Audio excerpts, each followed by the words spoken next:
पहला क्या है जिसे p बटे q के रूप में लिखा जा सकता है, क्या कहते हैं p बटे q के रूप में लिखने वाले संख्या को क्या कहते हैं। जैसे पूछेंगे क्या बोलेगा बटे वाला संख्या बता देगा, ये सब बताना ठीक है। और परिमेय संख्या किसको कहते हैं जो p बटे q के रूप में नहीं लिखा जाता है उसे क्या कहते हैं अपरिमेय संख्या कहते हैं ना। अब जैसे वास्तविक संख्या किसको कहते हैं परिमेय और अपरिमेय का सम्मिलित रूप, परिमेय और अपरिमेय का सम्मिलित रूप को क्या कहते हैं वास्तविक संख्या कहते हैं। परिमेय और अपरिमेय का सम्मिलित रूप को क्या कहते हैं वास्तविक संख्या। प्राकृतिक संख्या किसको कहते हैं गिनती और गिनते हैं, गिनती गिनते हैं ना गिनते हैं पढ़ी करते हैं ना, उसे क्या कहते हैं गिनने की संख्या क्या कहते हैं प्राकृतिक संख्या। गिनती गिनने की संख्या क्या कहते हैं प्राकृतिक संख्या क्या कहते हैं प्राकृतिक संख्या पूर्ण संख्या। यदि प्राकृतिक संख्या ये जो प्राकृतिक संख्या है ना ये प्राकृतिक संख्या जीरो लगा देंगे तो बन जाएगा पूर्ण संख्या बन जाएगा। यदि प्राकृतिक संख्या में एक जीरो लगा देंगे तो पूर्ण संख्या बन जाएगा। प्राकृतिक संख्या के समूह में जीरो लगाने पर क्या होता है पूर्ण संख्या बन जाता है। प्राकृतिक संख्या के समूह में जीरो लगाने पर कौन सी संख्या बनता है समझ में गया। एक और निकालने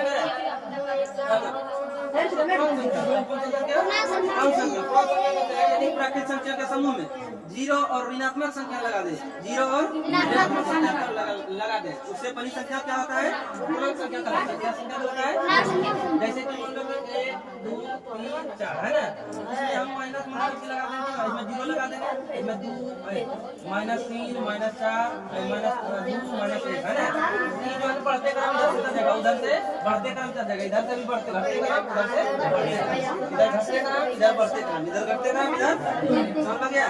तो समझ आगे ना पूर्णांक संख्या किसको कहते हैं यदि प्राकृतिक संख्या के समूह में जीरो और ऋणात्मक पूर्णांक शामिल कर दिया जाए तो उसे क्या कहते हैं पूर्णांक संख्या कहते हैं। समझ में गया।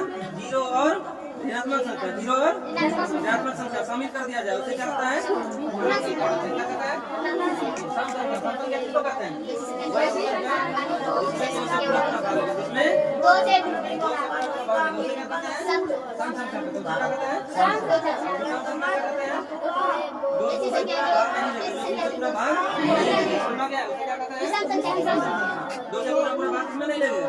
5 हो गया 3 हो गया 1 हो गया है ना, इसमें 2 से पूरा नहीं लगेगा। 2 हो गया इसमें 2 से लगेगा नहीं लगेगा।